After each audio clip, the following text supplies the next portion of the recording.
Assalamualaikum warahmatullahi wabarakatuh. Selamat siang Bapak Ibu guru hebat. Mudah-mudahan dalam sehat walafiat dan tetap semangat dalam mempersiapkan generasi emas 2045 Indonesia. Baiklah Bapak Ibu semuanya, pada kesempatan kali ini di channel Kang Info Official saya akan menyampaikan sebuah berbagi praktik baik. Ini tentunya dalam hal saya tidak mengajarkan, akan tetapi hal yang saya pahami ya berdasarkan edaran yang sudah diberikan oleh pemerintah pusat terkait pengelolaan kinerja yang ada kaitannya dan langsung dikaitkan dengan portal PMM, portal Merdeka Mengajar yang diberikan kepada seluruh guru di Indonesia. Baiklah Bapak Ibu semuanya, terkait diterapkannya pengelolaan kinerja ya yang sasarannya pada SKP berdasarkan portal PMM bagi seluruh guru, tentunya ini menjadi hal baru bagi kita semuanya dan tentu ini memudahkan Bapak Ibu semuanya. Akan tetapi pada tahap awal ini mungkin sedikit Bapak Ibu semuanya merasa kebingungan, tapi banyak referensi yang bisa Bapak Ibu gunakan dalam memahami pengelolaan kinerja yang ada di platform Merdeka. Nah, langsung saja Bapak Ibu semuanya, kita ketahui bersama bahwasannya sudah dikaitkan atau sudah dilampirkan pengelolaan kinerja BKN ya melalui di platform Merdeka Mengajar untuk seluruh guru. Nah, tentunya ini tidak menyulitkan Bapak Ibu semuanya sebagai guru untuk mengakses portal yang ada di pengelolaan kinerja BKN. Nah, ini tentunya sama dan langsung dilaksanakan satu jalur dengan yang ada di PMM. Apa saja yang akan kita bahas kali ini? Yaitu terkait tentang banyaknya pertanyaan pengelolaan kinerja di platform Merdeka Mengajar. Nah, dengan hadirnya pengelolaan kinerja di PMM ini tentu memudahkan kita semuanya mengerjakan atau membuka portal PMM ini langsung bisa mengakses pengelolaan kinerja di platform Merdeka Mengajar. Nah, Bapak Ibu semuanya, untuk pengelolaan kinerja yang harus kita ketahui pada awal ini dan saat ini masih bulan Januari 2024, hal yang harus kita ketahui bahwasanya mulai perencanaan kinerja itu dimulai dari 1 Januari sampai 31 Januari. Tentunya di akhir bulan ini kita semuanya harus bisa menyelesaikan perencanaan kinerja yang tentunya untuk disetujui dan diajukan kepada atasan. Nah, itu apa saja?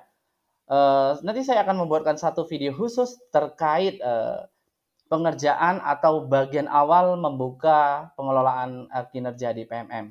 Ini hanya sekilas saja untuk pertanyaan-pertanyaan yang sering muncul dan jawaban ini sudah disediakan oleh Kemendikbudristek melalui selebaran ataupun poster dalam bentuk PDF.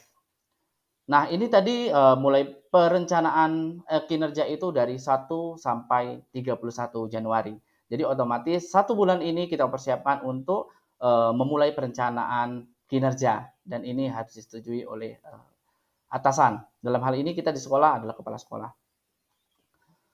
Nah, Bapak Ibu semuanya, isi praktik pembelajaran ini untuk perencanaan kinerja itu isi praktik pembelajaran, pengembangan kompetensi, tugas tambahan dan perilaku kinerja. Nanti ada beberapa dokumen yang harus kita persiapkan untuk mengisi ini.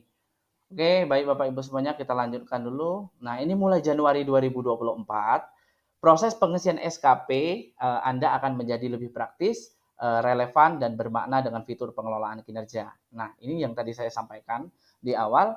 Ini sudah dikaitkan antara portal PMM ya, portal Merdeka Mengajar dengan kinerja pengelolaan kinerja yang ada di BKN. Jadi guru tidak perlu repot membuka atau mengelola kinerja yang ada di BKN dan ini sama.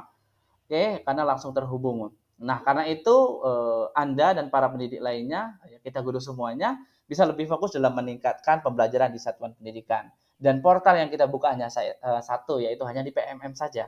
Nah, itu. Jadi lebih efisien, lebih praktis, dan lebih relevan. Nah, ada pertanyaan, bagaimana fitur pengelolaan kinerja bisa bermanfaat untuk Anda, untuk kita semua sebagai guru ya?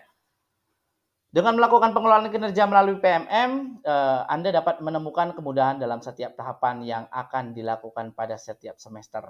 Nah, ini tentunya apapun yang kita buat, pengembangan diri melalui PMM, pelatihan, ataupun di luar PMM ini sudah mempunyai skor penilaian dan nanti kita bisa input tanpa mengarang bebas, langsung kita pilih sesuai dengan anjuran yang sudah diberikan. Dan tentunya sudah berdasarkan poin-poin yang sudah ditetapkan. Oke, yang pertama itu perencanaan. Perencanaan yang lebih praktis dan meringankan beban administrasi karena berkurangnya dokumen yang perlu diisi dan disiapkan. Seperti tadi yang saya sampaikan, kita tidak perlu mengarang bebas dan di situ kita tinggal memilih saja mana komponen dan dokumen yang akan kita gunakan dan kita rencanakan. Sudah ada di situ, kita tinggal memilih saja. Lalu pelaksanaan. Pada saat pelaksanaan yang lebih relevan. Mengapa relevan? Karena indikatornya disesuaikan dengan capaian rapor pendidikan dan observasi pada proses mengajar di kelas. Nah, ini ada kaitan hubungan dengan rapor pendidikan yang sudah kita dapatkan di satuan pendidikan kita. Bagaimana hasil rapor pendidikan itu mengacu kepada rencana yang akan kita pilih. Dan tentunya itu sebagai berdasarkan prioritas di bagian mana yang masih merah.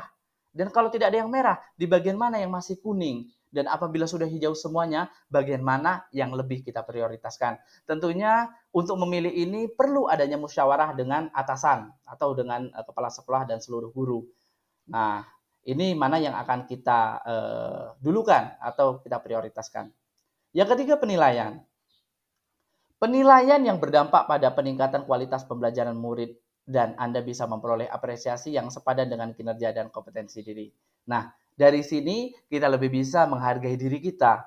Karena setiap tahapan ataupun hal baik yang berdampak kepada murid dan apabila itu mendapatkan poin, ini bisa kita masukkan. Dan inilah pentingnya mengapa kita guru semuanya harus memahami fitur-fitur ini. Karena kita sendiri yang akan memberi apresiasi kepada kita.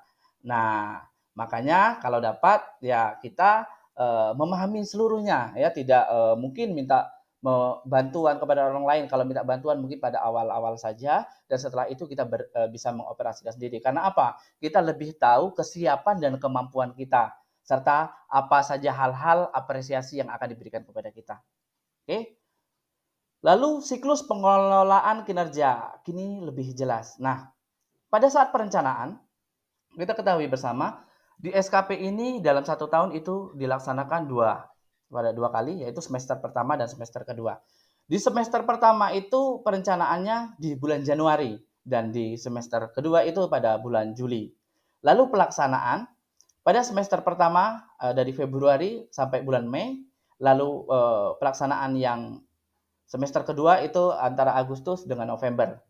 Dan penilaian di semester pertama itu di bulan Juni, di penilaian semester 2 itu di Desember.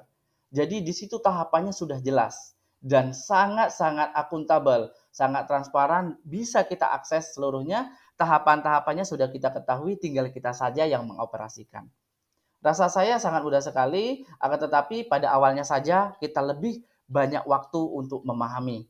Tapi apabila Bapak Ibu semangat semuanya, pasti ini lebih mudah dipahami. Oke, lalu ada pertanyaan, siapa yang perlu menggunakan fitur pengelolaan kinerja di PMM?